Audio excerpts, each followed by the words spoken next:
Good morning बच्चे, कैसे हैं आप सब। अच्छा बच्चों, आज मैं आपको हिंदी बुक, आपकी व्याकरण की बुक का दूसरा पार्ट है वर्ण विचार, वो समझाने जा रही हूँ। ये पार्ट मुझे आपको पहले ही कराना था, पर मैं चाह रही थी कि आपको कक्षा में कराऊं ताकि मैं आपको बोर्ड पे लिख के समझा सकूं। बट जैसे कि हमारी क्लासेस नहीं हो पा रही है तो इट्स बेटर कि मैं आपको ऐसे ही करा देती हूँ। आज आप थोड़ा समझेंगे बच्चे। एक चीज का आप ध्यान रखेंगे, जब आप वीडियो स्टार्ट करते हैं आप देखते हैं मैम आपको क्या पढ़ाने वाली है, जो भी चैप्टर मैम आपको पढ़ाने वाली है, वीडियो को 2 मिनट के लिए पॉज करा करिए और उसके बाद में जो भी मैम आपको पढ़ा रही हैं, जैसे मैं आपको वर्ण विचार पढ़ा रही हूँ तो आप अपनी व्याकरण की पुस्तकें निकाल के वर्ण विचार का चैप्टर जो आपका लेसन है वो खोलकर बैठिए, क्योंकि हर चीज यहाँ पे वीडियो पे बताना पॉसिबल नहीं होता, क्योंकि बुक्स मेरे पास में है और आप लोग ऐसे सोचिए जैसे कि मैं आपकी क्लास में आपको पढ़ा रही हूँ। इस तरह से क्या होगा, मेरे पास में भी बुक होगी और आपके पास में भी बुक होगी और मैं यहाँ पर आपको बोल रही हूँ और आप समझ रहे हैं, ठीक है। तो आप लोग अपनी हिंदी की व्याकरण बुक निकालिए और उसमें पार्ट 2 वर्ण विचार निकाल लीजिए और वीडियो को 2 मिनट के लिए पॉज करके बुक्स निकाल लीजिए। मैं उसके बाद में आप दोबारा से वीडियो को स्टार्ट कर सकते हैं, राइट। चलिए, आई होप सब लोग अपनी बुक्स लेकर आ गए होंगे, तो हम शुरू करते हैं। हम लोग पढ़ेंगे वर्ण विचार के बारे में बच्चों। वर्ण क्या होता है? भाषा की सबसे छोटी इकाई जिसके और अधिक टुकड़े नहीं किए जा सकते, वो कहलाता है वर्ण। वर्ण के 2 रूप होते हैं, पहला होता है स्वर और दूसरा होता है व्यंजन। हिंदी भाषा में कुल मिलाकर 11 स्वर हैं। आप अपनी पुस्तक में देख सकते हैं, पहले पृष्ठ पे आपके लिखा हुआ है हमारे कुल मिलाकर 11 स्वर हैं, जो कि हम लोग के हैं अ आ ई उ ऊ री ए आई ओ औ। ये हमारे कुल मिलाकर 11 स्वर हैं, ठीक है। अब ये जो 11 स्वर हैं हम लोगों हमारे, इन 11 स्वरों की बच्चों अपनी मात्राएं भी होती हैं और कई बार हम लोग उनको अपने आप में भी लिखते हैं, जैसे कि अ से अनार, आ से आम, ई से इमली, ई बड़ी ई से ईख, छोटे ऊ से उल्लू, बड़े ऊ से ऊन, ए से ऐनक, ए से एड़ी। इस तरह से हम लोग इन सभी स्वरों को हम लोग लिखते हैं, उन्हीं ऐसे उसी रूप में लिखते हैं। इसके अलावा स्वरों की अपनी मात्राएं होती हैं। मैं आपको दिखाती हूँ मात्राएं कौन कौन सी होती है बच्चों। ये देखो, ये आपको दिख रहा है इधर, ये हम लोग का अ है, आ ई उ री ए आई ओ औ। ये हम लोग की इसके संग संग मैंने आपको मात्राएं भी दिखाई हुई, नीचे आपको इनकी मात्रा दिख रही होंगी। देखिए अपने ध्यान से, कौन सी मात्रा कैसी है, छोटी की मात्रा कैसे, बड़ी की मात्रा कैसे, ऊ की मात्रा, री की मात्रा, ये सभी मात्राएं आपको दिख रही हैं इसके अंदर, ठीक है। अब आप इसमें एक चीज नोटिस करेंगे, इसमें सभी स्वरों की अपनी मात्रा है, सिर्फ एक ऐसा स्वर है जिसकी कोई मात्रा नहीं है। वो कौन सा स्वर है बच्चों? वेरी गुड, वो है हम लोगों का अ स्वर की कोई मात्रा नहीं होती, ठीक है। अब इस स्वर की कोई मात्रा तो नहीं है, लेकिन आपको पता है ना, ये जो स्वर है ये अपने आप में इतना पावरफुल है, इतना स्ट्रांग है कि पहले से ही हर एक वर्ण के अंदर, हर एक व्यंजन के अंदर घुस के बैठा हुआ है। जैसे कि अब आप मेरे पीछे पीछे 2-3 वर्णों का बोलेंगे, बोलिए क, बोलिए मुंह से बोलिए क, ख, ग, च, छ। कोई भी वर्ण आप लोग ले लीजिए, कोई भी व्यंजन ले लीजिए आप लोग, इन सभी में आपको एक अ की आवाज आएगी। देखिए, बोलिए क, आपको आवाज आई अ की, बोलिए च, अ की आवाज आई, आपको आई ना। आप कोई भी व्यंजन बोलेंगे, सभी व्यंजनों में आपको अ का स्वर आएगा, यानी कि अ की कोई मात्रा तो नहीं होती है, लेकिन वो अपने आप में पहले से एक वर्ण के अंदर मौजूद होता है। अब हम क्या करते हैं बच्चों, जब हम कभी इस अ की आवाज को हम लोग हमको निकालना चाहेंगे तो हम क्या करेंगे, या तो उसके अंदर हम लोग नीचे हलंत लगाएंगे। हलंत क्या होता है आपको पता है, हलंत लगाएंगे, या फिर हम लोग उसके अंदर कोई और स्वर की मात्रा लगाएंगे, जैसे कि क के अंदर ई की छोटी की मात्रा की, बड़ी की मात्रा की। ये आपकी देखिए मात्रा मैंने आपको दिखा रखी है, ये मात्रा हम उसके अंदर लगा सकते हैं। ये आपको मात्रा दिख रही है ना बच्चे, देखो ये वाला, ये छोटी ई, बड़ी ई। तो ये स्वर मात्रा लगाकर हम लोग किसी भी वर्ण के अंदर से अ की आवाज को, अ की ध्वनि को निकाल सकते हैं। तो ये हमारा सबसे पहले हम लोगों ने समझ लिया कि मात्रा क्या होती है। सबसे पहला हमारा क्या था बच्चों, वर्ण के 2 रूप होते हैं, स्वर तथा व्यंजन। स्वर कुल मिला के 11 है। और स्वर किसे कहते हैं बच्चों, हम सबसे पहले ये देखते हैं। अब हम देखते हैं स्वर किसे कहते हैं। जिन वर्णों का उच्चारण करते समय किसी अन्य वर्ण की सहायता नहीं ली जाती, वो कहलाते हैं स्वर। जैसे कि अब मैंने ऐसा क्यों बोला, जब मैंने बोला व्यंजन क, ख, ग, मैंने आपको क्या बताया, इन सभी में अ पहले से मौजूद है। बिना इस स्वर के हम लोग उन वर्णों को, उन व्यंजनों को नहीं बोल सकते। आप बोलने की कोशिश भी करेंगे, आप नहीं बोल पाएंगे। आप क बोलने की कोशिश करिए, क बोल पाएंगे, की बोल पाएंगे, कु बोल पाएंगे, लेकिन बिना स्वरों की सहायता से आप इन व्यंजनों को नहीं बोल सकते हैं। इट इज वेरी नॉर्मल सी चीज। इसके अलावा अगला हम लोग लेते हैं स्वर आपका हो गया। इसके बाद मैंने आपको मात्रा बता दी। स्वरों की जो अपनी एक चिन्ह, निश्चित चिन्ह है जिनसे कि स्वरों की मात्राएं क्या कहा जाता है। व्यंजनों के साथ स्वर मिला होता है, हर व्यंजन के साथ में एक स्वर मिला होता है। जैसे मैंने आपको बताया अ मिला है, ई मिला है, ऊ मिला है, ये सभी आपको स्वर उसके अंदर मिले हुए हैं। इसके अलावा इसकी परिभाषा हम कैसे बोलेंगे, व्यंजन के साथ स्वर जिस रूप में मिला होता है उसे हम लोग मात्रा कहते हैं। जैसे आपको मैंने मात्राएं दिखाई है। अभी बच्चों हम स्वर के बारे में पढ़ते हैं। स्वर के कितने रूप होते हैं, स्वर के कितने भेद होते हैं। स्वर के बच्चों 3 भेद होते हैं। पहला हमारा होता है ह्रस्व स्वर। वह स्वर कौन से होते हैं, ह्रस्व स्वर को मिलाकर 4 है हमारी भाषा में, हिंदी भाषा में 4 है। वो हम लोगों के हैं अ, ई, उ और री। ये हम लोग के 4 स्वर हैं इसके अंदर, ठीक है। तो ये कहलाते हैं मूल स्वर भी कहा जाता है। इन स्वरों को मूल स्वर भी कहते हैं और इनको बोलने में सबसे कम समय लगता है। जैसे मैंने आपको बोला अ, ई, उ, री, ये हमको बोलने में सबसे कम समय लगे। अब ज्यादा समय किसमें लगता है हम आगे पढ़ेंगे इसके बाद में। तो ह्रस्व स्वर, इसकी परिभाषा हम कैसे बोलेंगे, जिन स्वरों का उच्चारण एक मात्रा काल में किया, मतलब एक मात्रा काल मतलब बिल्कुल जरा सा समय लगता है, 1 मिनट में हम 1 सेकंड से भी कम समय लगता है, उसे हम लोग ह्रस्व स्वर कहते हैं। आपकी परिभाषा होगी, आपको मैं क्वेश्चन दूंगी, आपको आंसर लिखना है। वो हमारे कहलाते हैं ह्रस्व स्वर या फिर मूल स्वर। दूसरा हमारा होता है दीर्घ स्वर। दीर्घ स्वर में ह्रस्व स्वर से दुगना समय लगता है। ये हमारे कुल मिलाकर 7 हैं। जैसे कि मैं आपको बताती हूँ, आ, ई, उ, ए, ऐ, ओ और औ, ये कुल हमारे मिला के 7 हैं, जिनको कि हम लोग कहते हैं दीर्घ स्वर, जिसमें ह्रस्व स्वर से दुगना समय लगता है। और तीसरा हमारा बच्चों स्वर होता है, तीसरा भेद हमारे स्वर का है प्लुत स्वर। प्लुत स्वर क्या होता है बच्चे, प्लुत स्वर का मतलब होता है जिस स्वर को बोलने में तिगुना समय लगता है, मतलब ह्रस्व स्वर से तिगुना समय लगता है। उसको लिखने में कम आता है, हम छोटा सा 3, तो तिगुना का मतलब 3, आपको हिंदी में 3 लिखना आता है ना बच्चे, आप लोग हिंदी में 3 लिखते हैं। तो इसे मैं बोलूंगी ओम, मैं इसको लंबा खींच के बोलती हूँ तो हम लोग का हो जाता है तिगुना से, हम इसको लंबा खींच के बोलते हैं, ठीक है। तो वो हम लोग का होता है प्लुत स्वर। तो इसको हम परिभाषा में कैसे बोलेंगे बेटा, जिन स्वरों के उच्चारण में मूल स्वर यानी कि ह्रस्व स्वर से लगभग 3 गुना या उससे भी अधिक समय लगता है, वे कहलाते हैं प्लुत स्वर।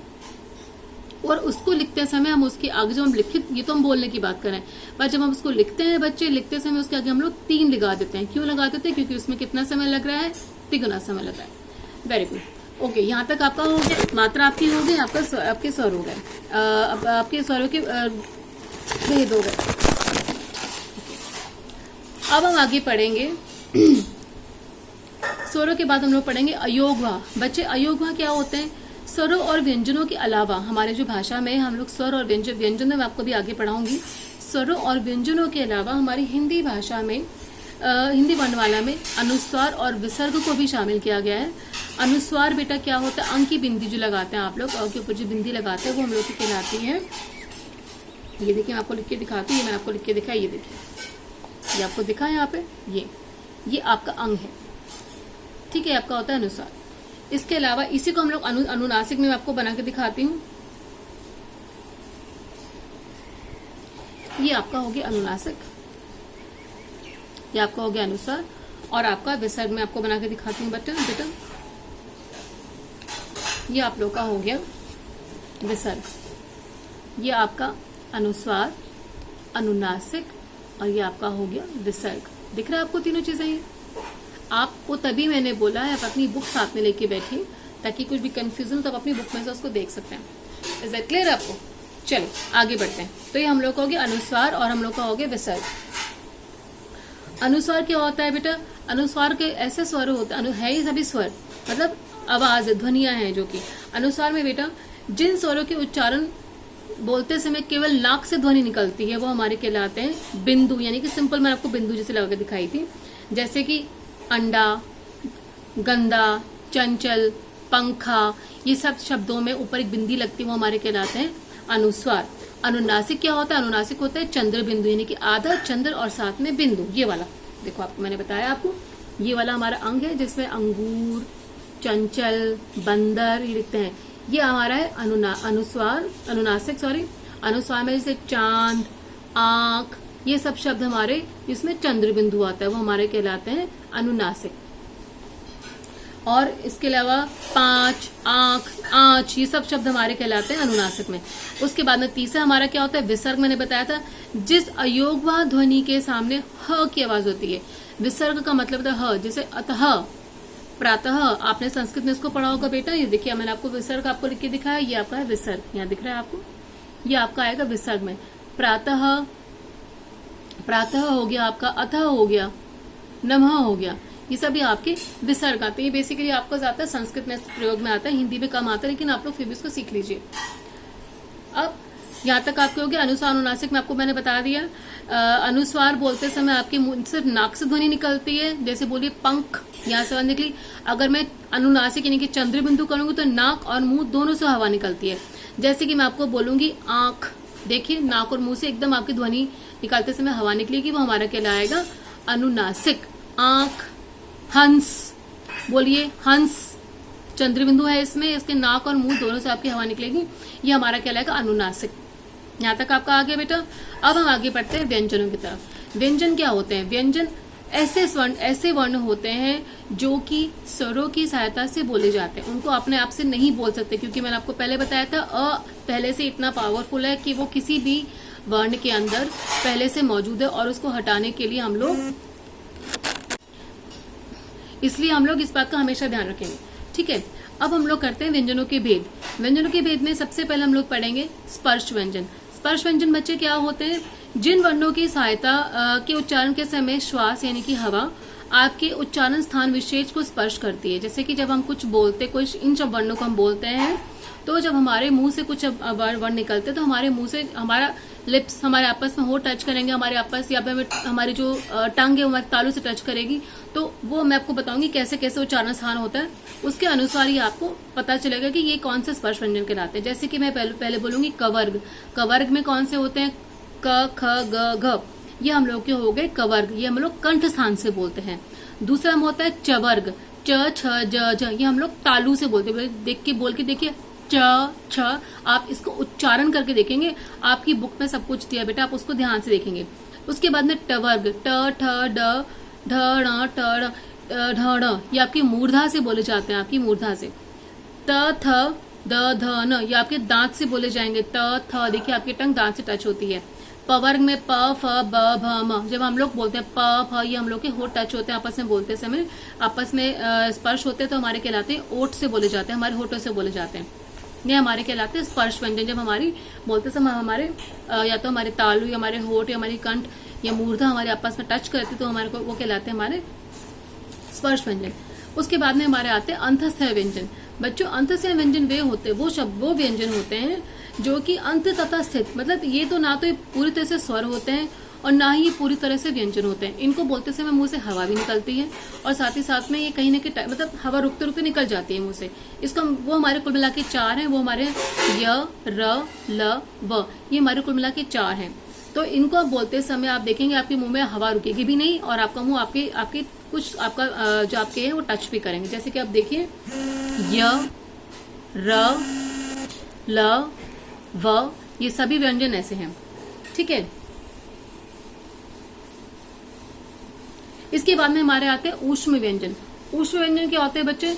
ऊष्म व्यंजन वो व्यंजन होते हैं जिनको कि बोलते समय जब मुंह से एक घर्षण, एक ध्वनि, एक आपको मुंह में गर्मी सी आएगी बोलते समय। जैसे कि आप लोग बोलिए श, स, ह, ये बोलते समय आप खुद महसूस करेंगे कि आपके मुख से जब आप बोल रहे तो आपके मुख में एक रगड़ महसूस हो रही है आपको, और उनको मुंह से बोलते समय आपके एक गर्मी से एक गर्म हवा मुंह से निकलेगी। बोलिए श, स, श, ह, आपके मुंह से हवा गर्म निकलेगी। ये हमारे कहलाते हैं ऊष्म, का मतलब ही होता है गर्मी। तो ऊष्म व्यंजन इनको बोलते समय मुंह से गर्म हवा निकलती है, वो हमारे कहलाते हैं ऊष्म व्यंजन। अब हम आगे बढ़ते हैं बेटा। अब हमारा है संयुक्त व्यंजन। संयुक्त व्यंजन क्या होते हैं? ये हमारे कुल मिला के 4 हैं, जिनको कि 2 व्यंजनों को जोड़कर बनाया जाता है। आप शायद फर्स्ट क्लास से इसको पढ़ते चले आ रहे हैं, इट्स वेरी सिंपल। वो हमारे होते हैं 4, क्ष, त्र, य और श्र। ये हमारे 4 हमारे होते हैं संयुक्त व्यंजन। आप लोग नोट कर लीजिए, अपनी बुक्स लेकर बैठेंगे साथ साथ, जैसे जैसे मैं पढ़ाऊंगी अपनी बुक में से आप उसको रिलेट करते जाएंगे। इसके अलावा मैं कंटेंट आपको भेज रही हूँ, या तो आप एक काम कर सकते हैं, कंटेंट का प्रिंट आउट्स निकालिए, वैसे जरूरत नहीं पड़ेगी, आपके पास बुक्स ऑलरेडी हैं, आप निकाल के उसमें से पढ़ सकते हैं। हमारे 4 हम लोग के संयुक्त व्यंजन है। क और षटकोण वाला श से मिलकर बनता है क्ष। त और र से मिलता बनता है त्र। ज और य से मिलता है ज्ञ। और श और र से मिलता है श्र। ये हमारे चार हमारे संयुक्त व्यंजन हैं जिनको की जोड़ के बनाया गया है। जैसे क्ष से हम बोल सकते हैं क्षत्रिय, पक्षी, पक्ष, ये हमारे कहलाएंगे सारे के सारे आपके। ये हमारा कहलाएगा पहला क्ष संयुक्त व्यंजन। दूसरा त्र से बोल सकते हैं त्रिनेत्र, पत्र, ये सब हमारे त्र से बने हुए शब्द हैं। ज्ञ से ज्ञानी, ज्ञान, यज्ञ, इसके अलावा श्र, श्रावण, श्रम, श्रवण, ये सब हमारे श्र से बने। तो ये हमारे कुल मिलाकर 4 हैं संयुक्त व्यंजन, क्ष, त्र, ज्ञ और श्र। ये कुल मिला के हमारे 4 हैं। अपनी बुक्स खोलकर बैठिएगा। उसके बाद में हमारा आता है द्वित्व व्यंजन। बच्चों, द्वित्व व्यंजन में भी 2 व्यंजन होते हैं।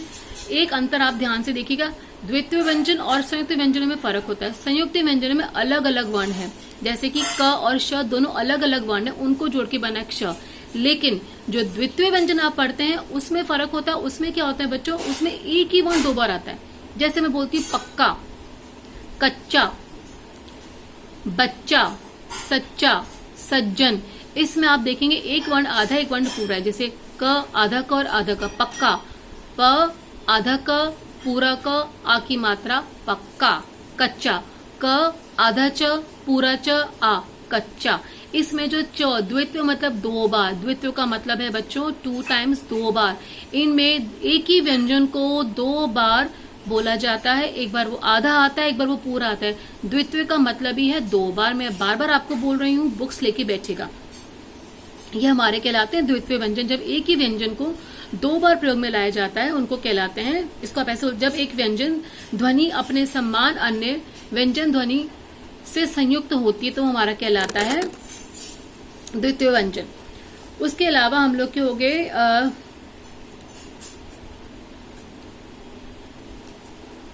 यहाँ पर आपका हो गया संयुक्त द्वितीय व्यंजन तक आपका कंप्लीट हो गया है। इसके अलावा फिर आपका इसमें और क्या रह गया बच्चे, हाँ, ये आपके र के कुछ स्वर है, र के हैं व्यंजन से अलग संयोग में होगा, जिसमें कि आप लोग के ज्ञ बनता है। इसको हम लोग कहते हैं व्यंजन से व्यंजन का संयोग। कई बार होता है कि जैसे आप लोग अलग अलग 2 व्यंजन, जैसे मैंने आपको च पूरा च और आधा च बताया। इसके अलावा कुछ वर्ण ऐसे होते हैं कि आधा, जैसे आधा ग हम लोग लिख सकते हैं और य, आधा ग य तो बन गया ज्ञ, य से 11, त और य से बन गया त्य, सत्य, स और त से बना स्त, बस्ता। मतलब आधा व्यंजन, आधा स्वर दूसरा ले लेते हैं और एक स्वर एक वर्ण हम दूसरा लेते हैं, दूसरा वर्ण अलग लेते हैं।